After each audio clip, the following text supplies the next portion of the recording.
ہاں سب خیر ہے، میں نے اداسی سے کہا۔ وہ حقہ گڑ گڑاتے رک گیا۔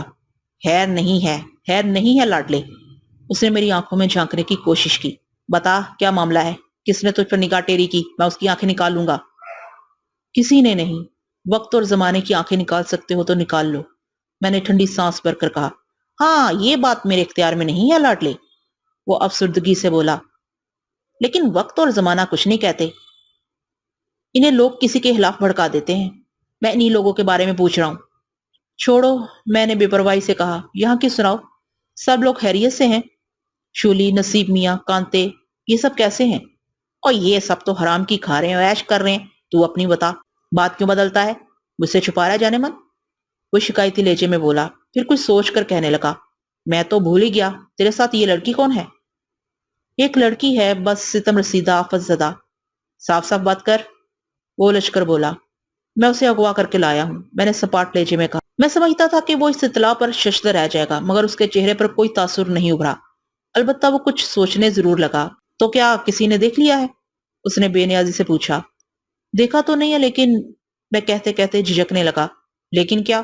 برہمی سے بولا۔ لاڈلے کھل کے بات کر۔ بعد میں بتاؤں گا، اس وقت مت پوچھو۔ تیری مرضی، تو تھکا ہوا معلوم ہوتا ہے۔ اچھا، ہر اندیشہ ذہن سے نکال کے کچھ دیر آرام کر لے۔ تو اب وٹھل کے ہاں ہے، اس سے زیادہ محفوظ جگہ جیل بھی نہیں ہے۔ اور یہ اپنا حلیہ تو ٹھیک کر۔ وٹھل کے یار آئیں گے تو کیا کہیں گے؟ ابے او لالے، او حرام کے جنے، وہ چیخ کر بولا۔ بلا حجام کو اور لاڈے کے لیے سفید کپڑے لا۔ وٹھل کے حکم کی فوراً تعمیل کی گئی۔ حجام نے آ کر میری داڑھی مونچھیں صاف کر دی۔ غسل کے لیے گرم پانی تیار کیا گیا اور ایک سفید کڑا ہوا کرتا اور پاجامہ فراہم کر دیا۔ جب میں نہا دھو کر اور کپڑے تبدیل کر کے باہر نکلا تو وٹھل اچھل کر کھڑا ہو گیا اور میری صورت تکتا رہ گیا۔ اس نے آوازیں دے دے کر اپنے لوگوں کو بلایا اور مستانہ انداز میں کہنے لگا، لو دیکھو لاڈلے کا حسن دیکھو، یہ ہے لاڈلا، دیکھا تم نے کیسا چمک کیا ہے؟ ابے کیا گھور گھور کے دیکھتے ہو، نظر لگ جائے گی سالو۔ ہے کوئی کلکتہ شہر میں ایسا جوان؟ اگر کوئی ہے تو اسے ڈھونڈ کے میرے سامنے لاؤ، میں اسے گولی ماروں گا۔ اسی اسنا میں نصیب میاں بھی آ گیا تھا۔ اس کے بالوں میں مہندی لگی ہوئی تھی اور وہ شیروانی اور چوڑی دار پاجامہ پہنے ہوئے بالکل نواب لگتا تھا۔ وہ آتے ہی میری بلائے لینے لگا۔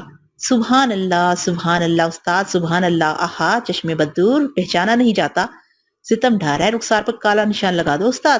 ہم پر بھی جوانی آئی تھی، پر ایسی ٹوٹ کر نہیں آئی تھی۔ اپنے بارے میں ان کے تبصرے سن کر مجھے جھینپ آنے لگی اور میرا دل چاہا کہ میں آئینے میں اپنا چہرہ جا کر دیکھوں، اور یہ بھی جی چاہا کہ زری کے پاس جاؤں۔ اب تک مجھے اس کی کوئی خبر نہیں تھی۔ اسے انہوں نے کہاں ٹھہرایا ہے؟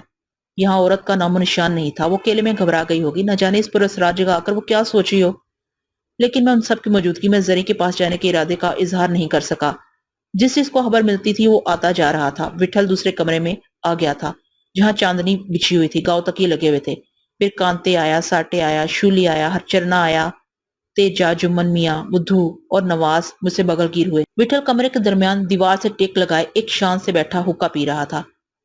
میں اس کے برابر موجود تھا۔ جو بھی آیا وٹھل میرے بارے میں اسے 4-5 جملے ضرور بولتا۔ آنے والوں کا تنتا بند گیا۔ سب میرے نام سے واقف تھے اور اس طرح مل رہے تھے جیسے میری ان کی پرانی شناسائی ہو۔ سب کو ایک ہی شکایت تھی کہ میں نے جیل سے آزاد ہو کر وٹھل کے اڈے کا رخ کیوں نہیں کیا۔ صاف ظاہر تھا کہ وٹھل نے ان سے میرا اس قدر تذکرہ کیا تھا کہ اب درمیان میں کوئی اجنبیت نہیں رہ گئی تھی۔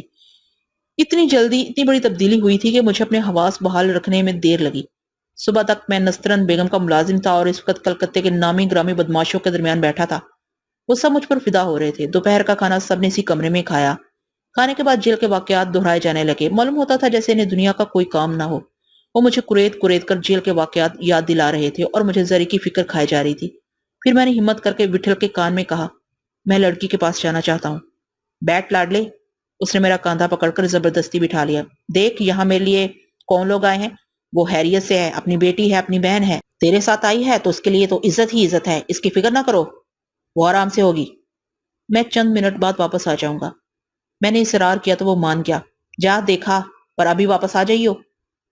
میری بے قراری پر سب شوق نظروں سے مجھے دیکھنے لگے اور ایک دوسرے کو آنکھ مارنے لگے۔ وٹھل نے بھی یہ دیکھ لیا، وہ انہیں گھڑکنے لگا۔ تمہاری ماں سے ملنے جا رہا ہے کتو؟ کمرے میں سناٹا چھا گیا۔ لالا مجھے لیے ہوئے ایک زینے پر آ گیا۔ چکردار سیڑھیاں چڑھتے ہوئے میرا دل ہولنے لگا اور جسم میں پھریریاں سی اٹھنے لگی۔ پہلی اور دوسری منزل پر کمرے سے بنے ہوئے تھے جو سب کے سب مقفل تھے۔ تیسری منزل پر لالا نے مجھے ایک فلیٹ میں چھوڑ دیا۔ لرزتے ہاتھوں سے میں نے دستک دی۔ ایک بوڑھی عورت نے دروازہ کھولا اور تحقیق کر کے اندر آنے کی اجازت دی۔ वो एक मामूली फ्लैट था, लेकिन वहां जरूरत की हर चीज मौजूद थी। बूढ़ी औरत के साथ सलोने रंग की एक नौजवान लड़की भी थी। उसने मुस्कुराकर मुझे देखा और अंदर कमरे की तरफ इशारा किया। मैं खनखारता हुआ अंदर दाखिल हुआ तो जरी सटपटाती हुई पलंग से उठी। उसके मुंह से हल्की सी चीख निकल गई। वो मुझे फटी हुई आंखों से देखने लगी। आया नस्तरन बेगम का मुलाजिम फकीरा उसके सामने खड़ा है या कोई और शख्स? उसकी मुतजज्जब और मुस्तरिब कैफियत से मुझे कुछ लुत्फ आया। मैंने मुस्कुराकर उससे पूछा, पहचाना मैं कौन हूँ? उसके होंठ थरथराने लगे। ये मैं हूँ, फकीर मोहम्मद, जिसे नस्तरन फकीरा कहती थी। उसे शायद फिर भी यकीन नहीं आया। मैंने मेज पर रखा हुआ आईना उठाकर अपना चेहरा देखा। पहचाना मैं कौन हूँ? उसके होंठ थरथराने लगे। ये मैं हूँ, फकीर मोहम्मद, जिसे नस्तरन फकीरा कहती थी। उसे शायद फिर भी यकीन नहीं आया। मैंने मेज पर रखा हुआ आईना उठाकर अपना चेहरा देखा। जरी की हैरत बजा थी। एक लहजे के लिए तो मुझे भी अपने आप को पहचानने में तामुल हुआ। ये चेहरा तो किसी और शख्स का था, जैसे बदल गया हो। मैं वही हूँ, मैंने शोखी से कहा। तुम बिल्कुल बदल गए हो, उस सीमा लहजे में बोली। सिर्फ चेहरा बदला है, या यूं कहो कि एक मुद्दत के बाद मुझे अपना चेहरा वापस मिला है। मेरी आवाज अचानक भराने लगी।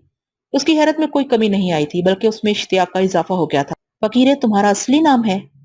उसने मासूमियत से पूछा। नहीं, मेरा असल नाम ये नहीं है। फिर क्या है? वो तेजी से बोली। अब मैं उसे भूल चुका हूँ। यहाँ सब मुझे लाडला कहते हैं। कुछ दिन पहले तक मेरा नाम जहीर खान था, और इससे पहले कुछ और। उससे पहले क्या था? वो मत पूछो, मैंने बेचैन होकर कहा। तुम्हें यहाँ कोई तकलीफ तो नहीं हुई? जी तो नहीं घबरा रहा? नहीं, उन्होंने मेरा बड़ा ख्याल रखा है। जब से आई हूँ, ये बड़ी भी इनकी बच्ची मेरी खादर मदारत में लगी हुई हैं। उन्होंने ये ढेर सारी किताबें और रिसाले भी मेरे लिए लाकर रख दिए हैं, कपड़े भी दिए हैं। मुमकिन है तुम्हारा दिल घबराने लगे, मगर यकीन करो, वहां से आना बहुत ही अच्छा हुआ। वो तो बहुत बुरी औरत है, वो न जाने तुम्हें कहाँ भेज देती। मेरी किस्मत की बात थी कि तुम्हें अल्लाह मियाँ ने भेज दिया। उसने नीची नजरें करके कहा। मैं तुम्हें किस नाम से पुकारूं? जो तुम्हें अच्छा लगे, चाहो तो मेरा कोई और नाम रख लो। मैं अब मुख्तलिफ नामों का आदी हो गया हूँ। तुमने वादा किया था कि मुझे अपने बारे में बताओगे। अगर मुनासिब समझो तो कुछ मुझे भी बताओ। वो झिझकते हुए बोली। क्या बताऊं? मैंने करब से कहा। यकीनन तुम्हारी ये जस्तजू गैर फितरी नहीं है। तुम जिस शख्स के साथ आई हो, उसके बारे में कुछ ना कुछ जरूर जानो, मगर मुझसे कुछ कहा नहीं जाता। बस ये समझ लो कि तुम्हारी तरह मैं भी एक बदनसीब आदमी हूँ। मेरा मुकद्दर भी खोटा है। उसके सर से दुपट्टा ढुलक गया था और गीले बाल चेहरे पर बिखरे हुए थे। इस हालत में वो इतनी अच्छी लग रही थी कि उसे बस देखते रहने को जी चाहता था। दुपट्टा दुरुस्त करके वो अपनाइए से बोली। तुमने कुछ खाया? बहुत ज्यादा तो नहीं, भूख ही नहीं लगी। सेब काटूं? उसने धीरे से पूछा। काट दो, मैंने सरसरी अंदाज में जवाब दिया। वो सेबों की काशे बनाने लगी। तुमने ये नहीं पूछा कि तुम कहाँ आ गई हो और ये कौन लोग हैं? मैं तुम्हारे साथ आ गई हूँ, और अब मुझे कुछ पूछने की जरूरत नहीं है, उसने बेबाकी से जवाब दिया। मेरे जिस्म पर कपकपी तारी हो गई। मैं वहां से तुम्हें ले आया हूँ। अब तुम जहां जाना चाहो मैं तुम्हें पहुंचा सकता हूँ, और अगर तुम यहाँ रहना चाहो तो यहाँ भी तुम्हें सबके सीने कशादा मिलेंगे। बेख्याली में सेब इसके हाथ से गिर गया। मैंने सेब उठाकर उसके सुपुर्द किया तो मेरे हाथ पर इसके आंसू गिर गए। ये क्या? तुम रो रही हो? मैंने हैरत से पूछा। क्या तुम्हें मेरी कोई बात गिरा गुजरी है? उसने अपना मुंह फेर लिया और दुपट्टे के पल्लू से आंसू पोंछते हुए बोली। मैं अब कहाँ जाऊंगी? मैं समझती हूँ कि तुम मुझे समंदर में फेंकाओ। मैंने नाहक तुम्हें परेशान किया, मेरा मतलब ये नहीं था। मेरा मकसद ये था कि अगर तुम अपने मुतल्लिक कोई फैसला करना चाहो तो तुम्हें पूरा इख्तियार है। मुझे माफ कर दो, मुझे ठीक से बात करनी नहीं आती। उसने सेब की काशें काट कर प्लेट मेरे सामने रख दी। मैंने दो एक काशें उठाकर मुंह में रख ली और इसे भी इसरार किया और उससे भी इसरार किया। जब उसने कोई हरकत नहीं की तो मैंने बेख्तियार एक काश उठाकर उसके मुंह की तरफ बढ़ाई। उसका चेहरा सुर्ख हो गया और आंखों में आंसू थिरकने लगे। हाथ बढ़ाकर उसने अपने मुंह में इसे रख लिया। देर तक हम दोनों के दरमियान कोई बात नहीं हुई। जब मैं उठकर चलने लगा तो उसने कहा, मुमकिन है नस्तरन बेगम मुझे और तुम्हें तलाश करने की कोशिश करे। बाहर निकलते हुए एहतियात बरतना। नस्तरन के हाँ, मैं उससे बड़ी रवानी के साथ बातें करता था, लेकिन यहाँ न जाने क्या हो गया था। कहना कुछ चाहता था और कह कुछ जाता था। जुबान ठीक से चल ही नहीं रही थी। सुबह हम एक दूसरे से चिपके हुए टैक्सी में बैठकर आए थे। अब एक अजीब सा फासला महसूस हो रहा था। मैंने शाम को आने का वादा करके उससे रुखसत होना चाहा, तो मुझे रोकने की हिम्मत नहीं कर सकी। अलबत्ता जीने तक रुखसत करने आई और ऊपर की सीढ़ियों पर उसने ये कहकर मेरे कदम जकड़ लिए, शाम को आइएगा ना? मैंने निगाह उठाकर ऊपर देखा। वो मुझे ताजीम दे रही थी। मैं तेजी से सीढ़ियां तय करता हुआ नीचे आ गया। जरी को क्या अंदाजा था कि मैंने अपना कौन सा कर फरामोश करके उसे उस जहन्नम से निकाला है। मैं ही उसे लाया था और मुझी को उस पर रश्क था। जी चाहा कि उसे वापस कराऊं। जब कोरा वापस नहीं आ सकी तो जरी को एक महफूज मुकाम पर पनाह हासिल करने का क्या हक है? ये कोरा की हक तलफी थी, जिसे यहाँ आना चाहिए था। वो न जाने कहाँ मारी मारी फिर रही है। ये कौन सी लड़की दरमियान में आ गई? फिर अंदर से किसी ने मेरे चुटकी ली कि कोरा बहुत बड़े दिल की लड़की है। अगर उसे पता चलेगा तो वो बहुत खुश होगी कि मैंने उस जैसी एक मजलूम लड़की की मदद की है। नसरन के हाथ चंद दिन में मैंने महज जरी की वजह से गुजारे थे और अपने आप पर बड़ा जबर किया था। ये पहला मौका था कि मैंने कोरा की याद अल्तवा में डाली और अपनी जिंदगी के सबसे बड़े मकसद से गाफिल रहा। जरी को यहाँ मुतमईन देखकर फिर मेरे सीने में सोजिश होने लगी थी। नस्तरन से चांद मियां का पता मालूम हो चुका था। मैं पहली फुर्सत में वहां जाना चाहता था। यकीनन उसकी उन घुंडों तक रसाई होगी जिन्होंने मुझसे कोरा को छीन लिया था। विठल के यहाँ हथियारों की कमी नहीं थी। यहाँ आने के बाद मुतद्दद मरतबा मेरा दिल चांद मियां की तरफ जाने के लिए तड़पा, लेकिन विठल ने एक लम्हे के लिए भी मुझे अपनी आंखों से ओझल नहीं होने दिया।